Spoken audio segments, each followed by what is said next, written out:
የጣሊያን ፋሺዝም ከኢትዮጵያም ተሸንፎ ከወጣ በኋላም ቀጣይ የኢትዮጵያ ዕጣ ፈንታ ምን ይሆን ለሚለው በወቅቱ የነበሩት የእንግሊዝ ጠቅላይ ሚኒስትር የዊንስተን ቸርችል መንግስት ለሁለት ተከፍሎ ሲወዛገብ ቆየ።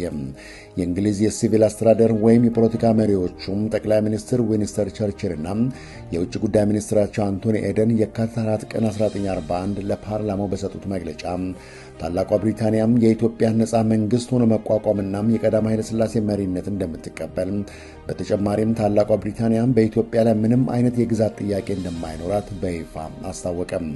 የጦር መሪዎቹ ግን በኢትዮጵያ ዕጣ ፈንታ ላይ ከፖለቲከኞቹ የተለየ አቋም ነበራቸው። የእንግሊዝ የጦር ሚኒስትር ፊልድ ማርሻል አርችባልድ ዌቨል፣ ጀነራል አለን ካኒንግሃም እና ጀነራል ዊሊያም ፕላት በተቃራኒው ፋሺስቱ ኃይል ከኢትዮጵያ ከወጣም በኋላ ንጉሠ ነገሥቱ ወደ ሀገራቸው ቢመለሱም ኢትዮጵያ በብሪታንያ ወታደራዊ አስተዳደር ስር መቆየት ግዴታዋ መሆን አለበት አሉ። የዓለም ጦርነት ከተፈጸመ በኋላ በሚደረገው የሰላም ጉባኤም የወደፊት ዕድሏ ይወሰናል የሚል አቋምን አጠንክረው ያዙ። ከጣሊያን ወደ እንግሊዝ የኢትዮጵያም ህልውና ፈታኝና አጣብቂኝ ሁኔታ ውስጥ ገባ። በወቅቱም ካለ ጦር መሳሪያ ሰፊ የፖለቲካና የዲፕሎማሲ ትግል እንግሊዝ ላይ መቀጣጠል ጀመረ። በዛሬው ታሪክን ወደ ኋላ ዝግጅታችን አራተኛው ክፍል ከአምባሳደር ላሊሳ ብርሃኑ ጋር ይዘንላችሁ እንቀርባለን። አብረን እንከታተለው።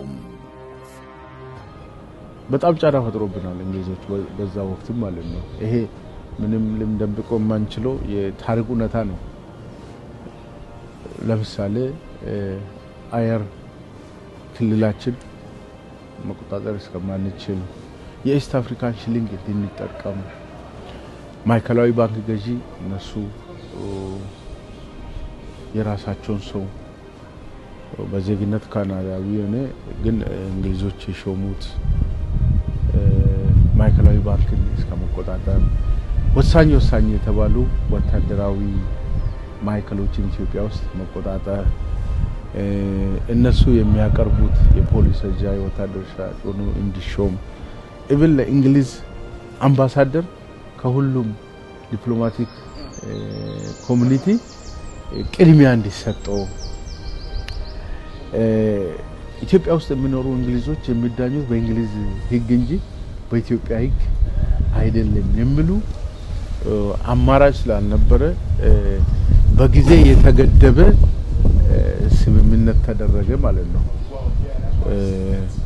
ያለ ንጉሱ እውቅና ሰው እስከመሾም አንዳንድ ቦታ እሳቸውም ደግሞ ለዚህ ምላሽ ለመስጠት በአንድ ጊዜ ለአዲስ አበባ ጨምሮ በአገሪቷ ውስጥ 7 ሰዎችን ሾመዋል በራሳቸው ማለት ነው። እና ትግሉ ቀላል አልነበረም።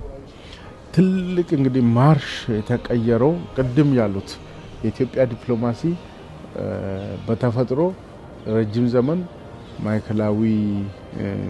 ማዕከለኛው ምስራቅ ኤደን ኢየሩሳሌም አካባቢ ላይና እዚህ ዩሮሴንትሪክ ነው የነበረው የኢትዮጵያ ዲፕሎማሲ ማለት ነው። ከዛ በፊትም በ1890ዎቹ ጀምሮ የኢትዮጵያ ዴሌጌሽን ወደ አሜሪካ ቢሄድም በኤምባሲ ወይም ሌጋሲዮን በመክፈት ደረጃ የመጣው እንግዲህ አሁን ነው ማለት ነው። ከእንግሊዝ ጋር የዲፕሎማሲና የፖለቲካ ትግሉ እየተካሄደ ባለበት ንጉሱ ይህን ለመቋቋም የሚያስችል አጋር ፍለጋ ገቡ። እንግሊዝ ኢትዮጵያ ላይ የምትከተለው አስተዳደር ልክ አይደለም ብሎ መናገር የሚችል አጋር ፍለጋ ወደ አትላንቲክ ተሻገሩ። እንግሊዝ ወደ አሜሪካ መመልከት እንጂም ካለኔ ፈቃድ መሄድ አይቻልም በሚለው ፖሊሲዋ ደግሞ አጽንታ ቆየች። 1943 በማርች ወር ውስጥ በቨርጂኒያ የሚደረግ የዓለም አቀፍ የወርልድ ፉድ ፕሮግራም ኮንፈረንስ ነበርና ልጅ ይልማ ደሬሳ የተጠባባቂ ፋይናንስ ሚኒስትር ነው የነበሩት። ወደ ዛ ስብሰባ ኢትዮጵያን ወክሎ እንዲሄዱ እሳቸው ስለተወሰነ በንጉሠ ነገሥቱ የእንግሊዝ ጫናን ለመቀነስ ትልቅ አደራ የተሰጠው ለልጅ ይልማ ደሬሳ ነው። እሳቸው የተማሩት እዚህ እንግሊዝ ሀገር ነው። ለንደን ስኩል ኦፍ ኢኮኖሚክስ እንደተማሩ ነው። ባህላቸውንም ቋንቋንም በደንብ ስለሚችል ተልእኮ ተሰጣቸው ወደ አሜሪካ ለዚህ ስብሰባ ሲሄዱ።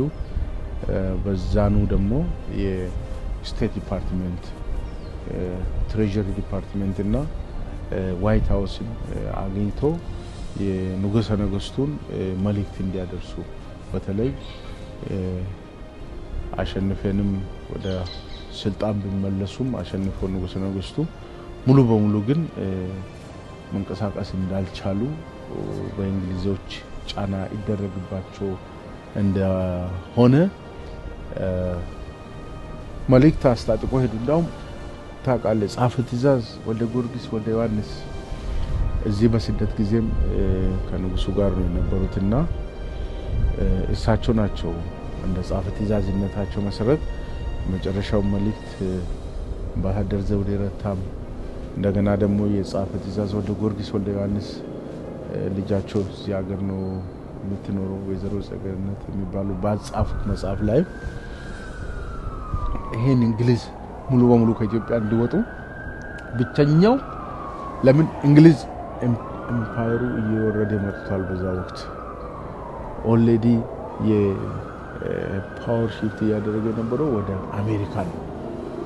ይሄ 1945 ጀምሮ አሜሪካኖች ናቸው የዩኤን መቋቋምን ተከትሎ ያው የዓለም ላይ ያለ ጦርነቱን ሲያሸንፉ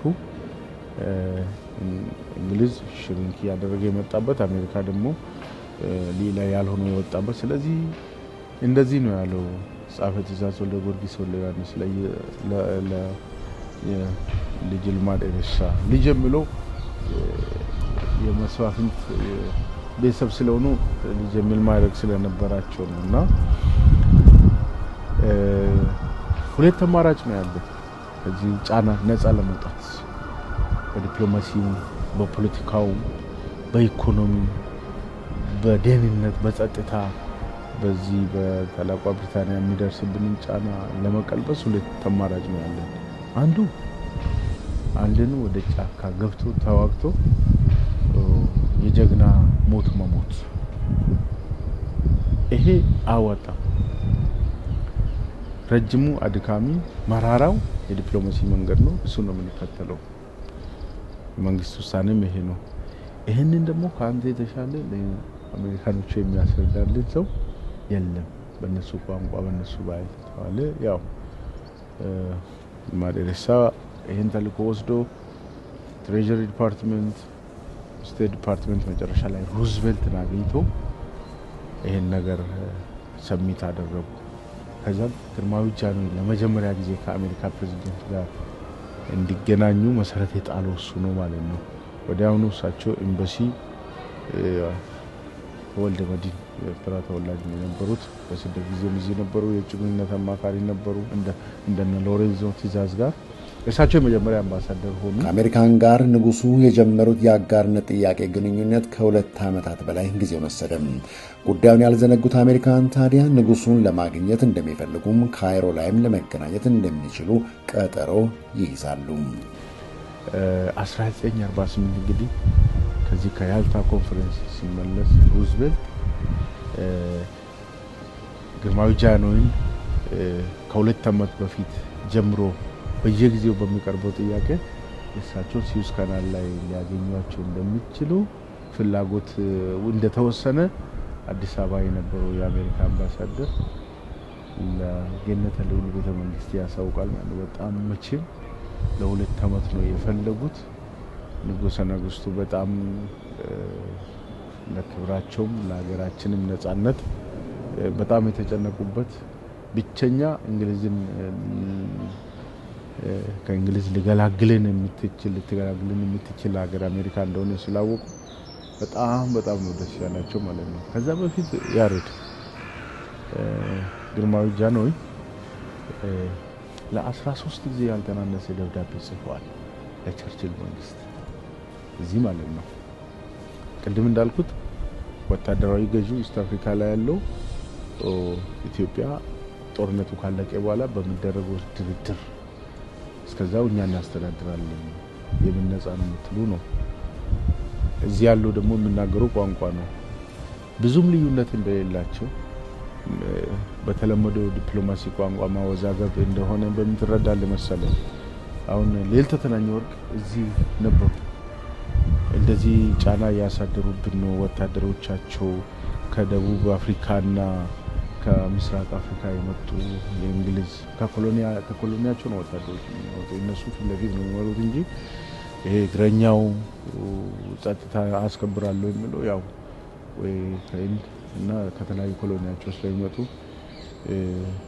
ዘረፋ ላይ ነው፣ ሴቶቻችን እየደፈሩ ነው ብሎ ደብዳቤና አስረጂ እዛ ላሉ ሰዎች የሚል ደብዳቤ ለልጃቸው ጭምር ድረስ ይጽፉ ነበር። እንግዲህ በቂ ምላሽ ሳይሰጡ ቆይቶ እንግሊዞች ወደ ኢትዮጵያ ከተመለሱ ጊዜ ጀምሮ ቸርችልን ለማግኘት ቀዳማዊ አፄ ኃይለ ሥላሴ ያላደረጉት ጥረት የለም። በቂ ምላሽ አልተሰጠም ነበር። የሚገርም ነገር ግርማዊ ጃንሆይ ከአዲስ አበባ ተነስቶ ሩዝቨልትን ለማግኘት ካይሮ ሲሄዱ አዲስ አበባ ከነበረው እንግሊዝ ሚኒስትር ደብቆ ነው የወጡት። አላወቀም ነበር። አንድ ጦር ትንሽ አውሮፕላን ላኩላቸው። በዛ ወጥቶ ሲሄዱ የእንግሊዝ ሚኒስትር ነው የሚባለው በዛ ዘመን አምባሳደር ቤተ መንግስት ሲሄድ እንደሌሉ አወቀ ማለት ነው። ወዲያውኑ ለእንግሊዝ መንግስት አሳወቀ። ወዲያውኑ ጥያቄ መጣ። ቸርችልን አቴንስ ነው ያለው ከአንቶኒ ኤደን ጋር እና ቀዳማዊ አፄ ኃይለ ሥላሴን ካይሮ ግብጽ ሊያገኟቸው ይፈልጋሉ የሚል መጣ ማለት ነው። ግን ስንጠይቃቸው ቆይተን ስንት ጊዜ እምቢ ያሉት ለምንድን ነው ወግድ አናገኛቸውም ይላሉ እሳቸው። ራስ ካሳ አብሮ ነበሩ። ይሄ ቴሌግራም የሚደርሳቸው ግብጽ ከደረሱ በኋላ ነው። እዛው ሲዩዝ ካናል የአሜሪካ ሚሊተሪ ቤዝ ነበር እዛ ውስጥ ነውና ያው ከአዲስ አበባ ሚኒስትሩ ራሱ ይሄ አዲስ አበባ የነበረው አምባሳደር በዛ ነው ሚኒስትር ስለሚባል ነው እየበረረች እያረፈች የምትነሳ ትንሽዬ አውሮፕላን ይዞ ነው ከአዲስ አበባ ተነስቶ ኤደን አርፎ ከዛ ካይሮ ገብቶ ሄዶ ደብዳቤ ሰጣቸው ማለት ነው። በፊት ስንጠይቃቸው ነበር። አሁን ምንድነው እንዴት ለምንድነው የምናገኛቸው? አሜሪካኖችስ ምንድነው አይቀየሙም ወይ? ለምን የፓወር ሽግግሩም እየመጣ ነው ወደ አሜሪካ ላይ ያሉና የወጣች ስለሆነ ብቻ ብዙ ውይይት ተነሳ ማለት ነው። ጻፈ ትእዛዝ አክሊሉ ተወልደና ይልማ ደረሻ ዴሌጌሽኑ ጋር ውስጥ ስለነበሩ ምክር ሰጧቸው። ይሄ እኮ ዲፕሎማሲ ነው ለአሜሪካኖቹ ማሳወቁና ብናገኝ የተሻለ ግርማዊ ጃንሆይ ቢያገኙት ቢያናግሯቸው ይሻላል። ያው ዲፕሎማሲ ባህሪው እንደዚህ ነው። ዋናው ለመምጣት እንዳውም ራስ ካሳ እንደው እናንተ ልጆች እግዚአብሔር ያሳድጋችሁና ጥሩ መውጫ ጥሩ ማለፊያ ነው በዘመኑ ቋንቋ ማለፊያ ነው ባለውና ማለፊያ ሰጣችሁን የሚል በጣም አመሰገኗቸውና ያው ቸርችልን አገኙት ማለት ነው። አሁን ችግሩ እኔ ባለውበት እዛው ሲዩዝ ካናል የአሜሪካ የጦር መርከብ አለች እዛ ቤዝ አርጓል። እዚሁ ነው ይላሉ። አይ ያመኛል የጤና ችግር አለብኝ ብዙም መኪና ረጅም መንገድ ከዛ ምናምን ማድረግ አልችልም ብሎ መጨረሻ ላይ ወደ ካይሮ ቢመጡም የተገናኙት ግን ካይሮ ያለው የእንግሊዝ ኤምባሲ ውስጥ ነው።